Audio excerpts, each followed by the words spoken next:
parents accused me of an affair with my brother-in-law, threw me out, and tried to destroy my career. The shocking truth uncovered. Over the past 6 years, I have established a prosperous career as a senior programmer at a large software business. My parents insist on family values and sticking together, so even though I make more than enough money to live on my own in a wonderful apartment, I've been living with them. Although they have always been domineering, I persuaded myself that it was simply their expression of affection. The environment in our home has always been complicated. This is also where my sister Emily, 32F, and her husband James, 34M, reside. 3 years ago, James obtained a job close by, and our parents were overjoyed, so they moved back. With her ideal life, marriage, and grades, Emily has always been the golden child. The comparison began in our early years and has continued ever since. I love my sister, don't get me wrong, but sharing a home has been difficult. Since I work from home the majority of the time, my folks are always watching me. They keep an eye on who I speak to on video conversations, when I start work, and when I take breaks. They have persuaded themselves that this degree of engagement in my life is both required and typical. Even though my precise schedule is shown on the refrigerator, my mother frequently interrupts me in my home office during crucial meetings, saying she forgot I was working. Michael, my 29-year-old lover, lives across the nation.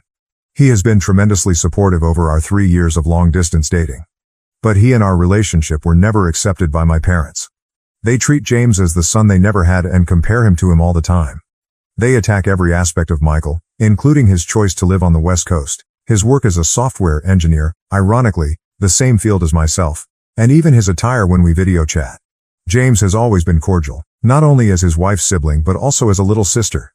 We had a good relationship and I valued having someone who didn't criticize me all the time.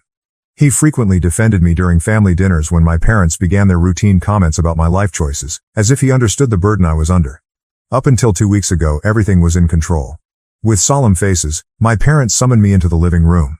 I was managing a group of developers on a significant software update during a pivotal project phase, so the timing couldn't have been worse. On my laptop, they said, they discovered offensive text that purportedly demonstrated my attempt to conduct an affair with James. I was caught completely off guard. The messages they displayed to me were obviously fake and completely out of context. Some appeared to be completely made up, while others were excerpts from business exchanges that had been altered to appear suggestive. I attempted to explain that I'm really in love with Michael and that James is like a brother to me, so I would never do anything like that. They wouldn't look, even when I promised to show them my actual message history. They refused to pay attention. I've always envied Emily's happiness, my mother said, sobbing. And she should have anticipated this because of my rebellious nature.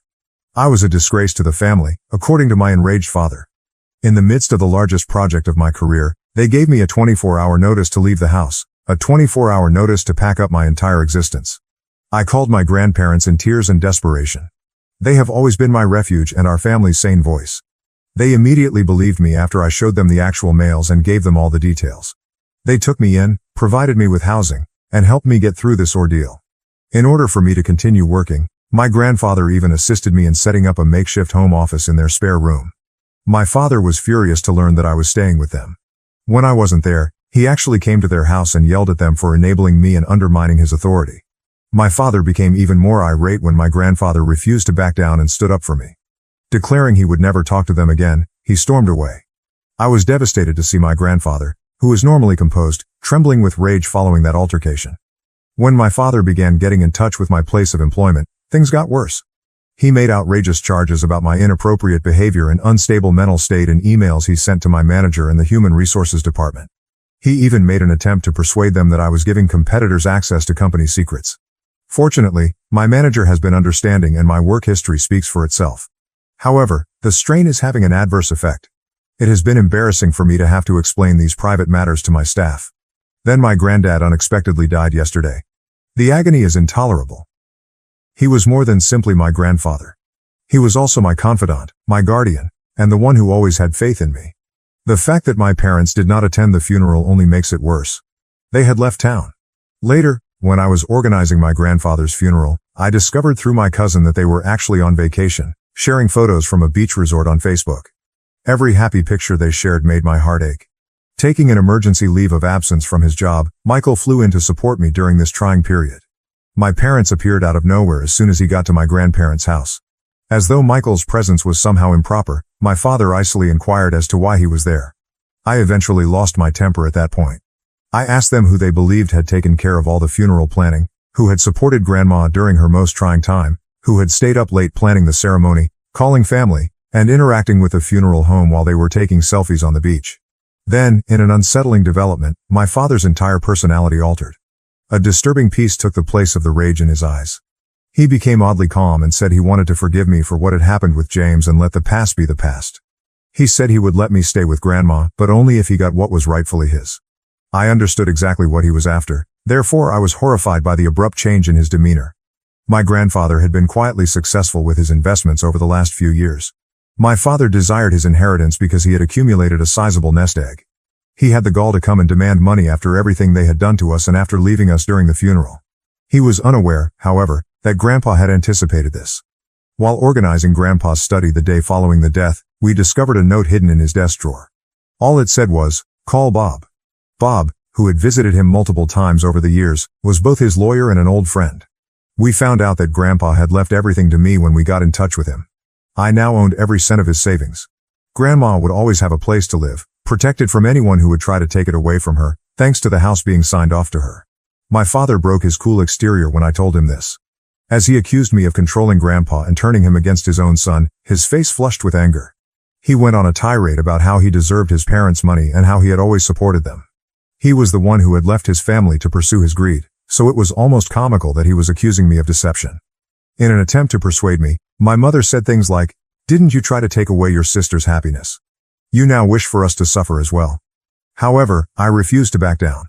Grandpa had made up his mind, and I was going to respect it. I clarified that Grandpa had only recognized where their priorities lay and that Bob, his attorney, could confirm all I said. I also said that there was no conspiracy. The tension in the air was oppressive as they departed. As I watched them leave, I felt both relief and grief. Relief that Grandpa had kept us safe even when he was not around, and sadness that my connection with my parents had reached a breaking point. I'm now concentrating on reconstructing my life and caring for Grandma. Throughout it all, Michael has been amazing, offering consolation and support when I needed it most. However, I can't help but wonder whether there was anything I could have done differently to avoid all of this suffering. Reddit. I realize this post is lengthy, but I had to get everything out. Everything has become more problematic because of the inheritance situation, and I'm worried that my parents might try something extreme. I would be grateful for any guidance on legal protection. Has anyone else experienced a similar situation? How did you respond to it? Update 1.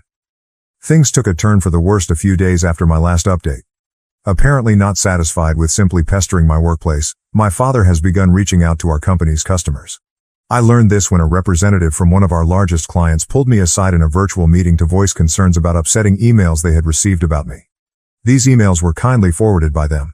My father was methodically attempting to damage my work relationships after he somehow managed to obtain our client list.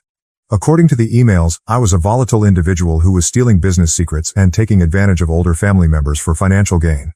The fact that he disclosed information regarding customer projects that he shouldn't have known about is very troubling. Now, since he works for a partner company, I'm wondering if James was giving him false information. The legal department of my business has been engaged. In addition to the possible harm to my reputation, they are taking this extremely seriously because my father's activities are endangering business partnerships. My parents received a cease and desist letter from them, which only appears to have made them more angry. My parents have responded by launching a full-scale campaign against me on social media. In order to disseminate their story, they have made numerous phony personas in addition to publishing on their own ones. The stories they are narrating are getting more complex. They now assert that I have been deliberately deceiving my grandfather for years and that I somehow planned out his whole investing strategy to suit my own interests. They are unaware that I discovered something startling while looking through more of Grandpa's documents. Classic Grandpa, always the meticulous planner, had a secret compartment in his desk drawer that held a USB drive and a pile of papers.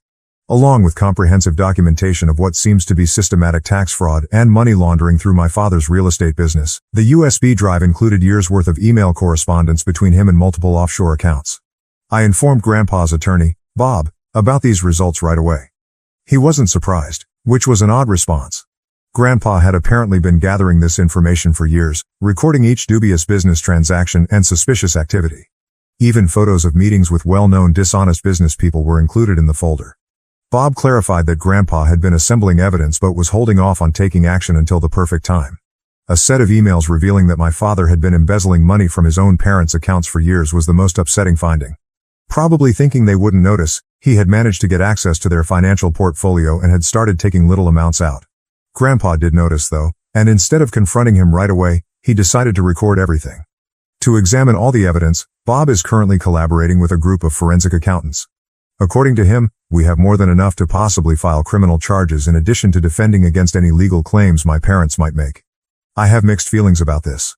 While I desire justice, I still find it difficult to imagine my own father being charged with a crime. James's eagerness to return to my parents' house is further clarified by the evidence. He and my father exchange a number of emails about business prospects that seem eerily similar to Ponzi scams. I'm beginning to question whether the entire charge that I attempted to woo James was a preemptive move, meant to discredit me should I ever find out what they were doing. In the meantime, my mother has started calling my grandmother every day, alternating between threatening her and guilt-tripping her. The most recent strategy is asserting that my father's health is suffering due to the stress of my betrayal, and that I will be held accountable if anything were to happen to him. On Bob's recommendation, my grandmother, God bless her, has begun recording these calls. We've put in new cybersecurity procedures and placed security cameras throughout the house to keep ourselves safe. Bob suggested that I freeze my credit and assisted me in securing all of my accounts. When my parents see their intimidation strategies aren't working, he fears they may attempt a financial retaliation. My job has been suffering due to the stress, but in a surprising turn of events, this has improved my standing inside the organization. My manager has been tremendously supportive after seeing the proof of my father's harassment campaign. My application for a completely remote job has been expedited, so I won't ever have to worry about working from my parents' house again. Throughout it all, Michael has been my pillar of support. In a spare room at my grandmother's house, he has assisted me in setting up a safe home office with backup systems and secured communications. We're also talking seriously about his moving to a job nearer to me, but I'm concerned that this would make my parents even more of a target. To help me cope with everything, I've started going to a therapist. She is assisting me in realizing that I am not to blame for anything and that it is acceptable to feel both love and resentment for my parents. Processing the knowledge that the folks who raised you are not who you believe them to be is a difficult process. We are currently awaiting the completion of the forensic accountant's analysis. Within a few weeks, Bob continues, we should have a good picture of the scope of my father's financial crimes. I'm getting ready for whatever might happen next. My parents, who know me well, will not tolerate this. I appreciate your prior support, Reddit. I never thought my family's drama would reveal something so significant. Has anybody else learned that their parents committed financial crimes? How did you decide whether or not to report them? I'd really appreciate some advice on this. Update 2. Emily arrived at our home this morning without warning. As I prepared myself for another altercation, I saw a broken lady instead of rage. Her normally flawless appearance was unkempt, and her eyes were red and puffy. She broke down in tears before I could even inquire what was wrong. She sobbed and told what had transpired. James had been in Chicago on a purported work trip. Emily had flown out to his hotel in order to surprise him. She believed a romantic gesture may help ease her feelings of insecurity over their relationship. Rather, she entered his room and found him with another lady. It wasn't the worst part though. Emily insisted on seeing his phone during their heated argument. The whole story of our family was broken by what she discovered. The offensive messages that had caused me to be expelled. I never made them. To escape suspicion, James had kept one of his mistress's phone numbers under my name. Using my name as a front for at least 3 different women, he had been having several encounters. The most startling aspect of all was perhaps how our parents reacted when Emily told them this information. Rather than offering their heartbroken daughter assistance, they advised her to remain silent and try to resolve the situation with James. They cared less about Emily's happiness and more about keeping up appearances. To spare the family the shame of a divorce, they even advised her to forgive him. Then Emily found something much more unsettling.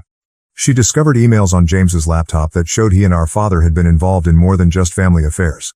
Together, they had established a number of shell corporations to conceal funds from investors and taxes. James has been directing contracts to these shells at exorbitant pricing by virtue of his position at his company. Accounts in Switzerland and the Cayman Islands were found via the money trail. Emily discovered pictures of James having meetings with strangers, all of which were stored in a secret folder called insurance. James appears to have kept records of everything, most likely for protection against any attempts to expose him. Another realization dawned on me as Emily told me these specifics. Not only was the inheritance at the center of the recent harassment of my clients and workplace, but it was also a frantic attempt to discredit me before I might learn of their financial machinations. They thought I might eventually find their digital trail because I work in technology. My sister is currently residing at Grandma's house with us. She is working with Bob to document what she has discovered and has filed for divorce. In addition to harming James, the data she presented could have disastrous consequences for our father. She discovered certain transactions that were exactly in line with the documents Grandpa had been gathering. The irony of it all? For years, James had been living beyond his means, using the proceeds of these illicit operations to fund his numerous affairs. In addition to wanting to be near James's place of employment, they moved back in with our parents since they were having financial difficulties as a result of his extravagant spending on his covert life. Through all of this, Emily has shown incredible bravery.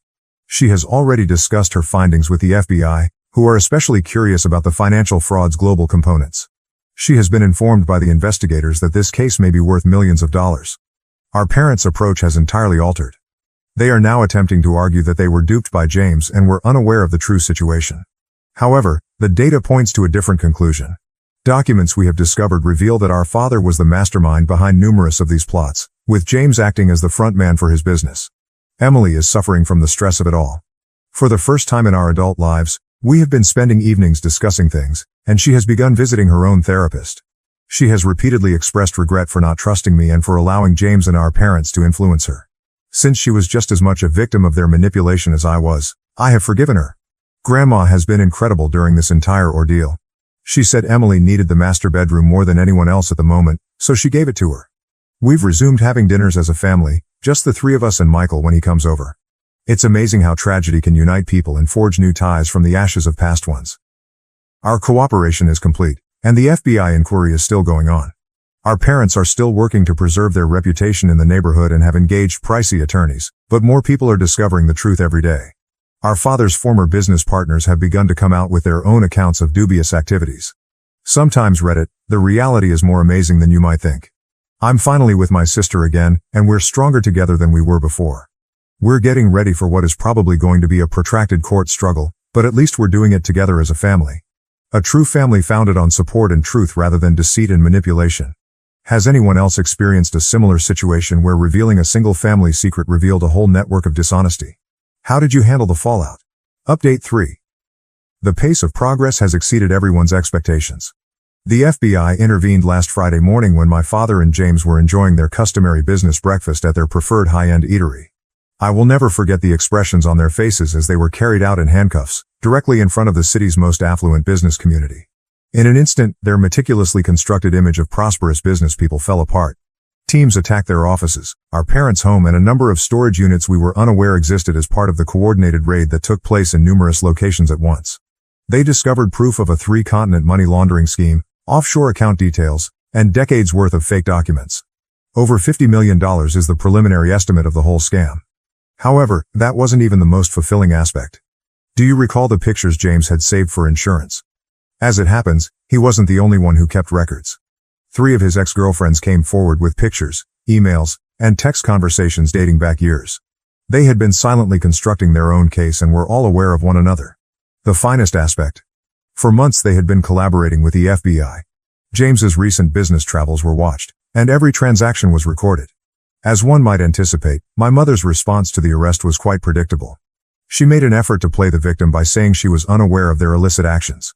When the FBI disclosed that they had recordings of her actively engaging in money laundering through her charitable foundation, that story completely collapsed. All those lavish galas she held to raise money. Simple plots to wash up shady finances. There has been extensive media coverage. The story was carried by all local news channels and even by several national ones. Prominent businessmen and son-in-law arrested in multi-million-dollar fraud scheme. The headlines continued to appear. Overnight, my father's meticulously cultivated reputation as a community leader and benefactor was destroyed. The reaction from their social circle was fast and harsh. Those who once admired them at charity functions now act as though they had never met them. Their church requested that they resign from all committees, and the country club canceled their membership. In an effort to protect their own reputations, former business partners are going out of their way to assist the authorities. James's business quickly distanced itself from the situation. He was fired right away, and they are completely assisting with the investigation. As it seems, he had also been defrauding them by inflating contracts and keeping the difference for himself. His name has become poisonous in the sector, and his professional reputation has been utterly wrecked. What the forensic accountants at the FBI discovered made me laugh aloud. Grandpa left that property in the trust in Florida. It was more than simply a dilapidated house. It held the secret to their whole scheme. Grandpa had purchased it especially to serve as evidence after learning that it was being used as a front for money laundering. He was aware that the property inquiry would reveal everything if they attempted to challenge the will. Even from the afterlife, he played them like a chess master. James and my father both agreed to plea bargains last week. The punishment is severe. My father will serve 15 years in federal prison, James will serve 12 years, and all assets related to their crimes will be forfeited. For the remainder of their lives, they will both be making restitution. Next month, my mother will be sentenced to 8 to 10 years in prison for her involvement in the money laundering conspiracy. After all of this, Emily is stronger than ever. She started her own business with the settlement, which was the little money left over after asset forfeiture, once the divorce was finalized. We've never been closer since she moved into a comfortable apartment close to Grandma's house. Our parents worked very hard to sever the sister link, but it has since become indestructible. There was more karma to come. Do you recall how my parents attempted to ruin my reputation in the workplace? The board of my organization was so pleased with my handling of the matter that they elevated me to the position of Director of Security Operations. I now oversee a group of people that work to stop the exact type of scam that James and my father perpetrated. Last month, Michael relocated here, and we recently purchased a home a few blocks away from Grandma. By the way, she's doing fantastically. She used her experience to help others by starting a support group for families impacted by financial fraud. What about the valuable social standing of my mother? When I last heard from her, her old pals were openly avoiding her while she was shopping at the bargain grocery store. Her friends have made it apparent that she is no longer welcome in their group, and her expensive jewelry and clothing have all been confiscated. According to Reddit, justice isn't always served without flawless karma. Despite going through a lot, my family has emerged stronger, closer, and wiser. I want to express my gratitude to everyone who helped me along the way. And to everyone who has experienced similar betrayals in their family, never give up. When the truth finally surfaces, it's a magnificent moment. Thank you for watching. If you haven't subscribed yet, please do so and hit the notification bell to stay updated with more shocking real-life stories happening around you.